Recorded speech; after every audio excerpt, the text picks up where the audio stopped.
Hey guys, in this video I'm going to show you how to get paid hourly on DoorDash as a delivery driver. If you find this video helpful, please consider to like this video and subscribe to my channel. In saying that, let's just jump straight into the video. Alright, so DoorDash offers an earn by time mode in certain regions, allowing delivery drivers or dashers to receive a guaranteed hourly rate for their active delivery time.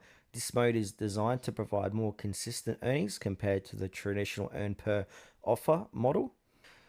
Now, so to understand earn by time mode, so active time, this refers to the period from when you accept an order until it's delivered or cancelled by the customer or merchant. The guaranteed hourly rate applies only during this active time.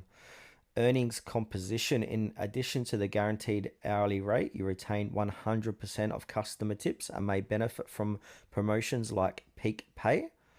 Order acceptance: while in earn by time mode, you can decline or unassign one offer per hour without penalty, but declining or unassigning more than one offer in the same hour may result in ending your earn by time session. Now, to maximize your earnings, always monitor the Dash app for these promotions and plan your schedule accordingly.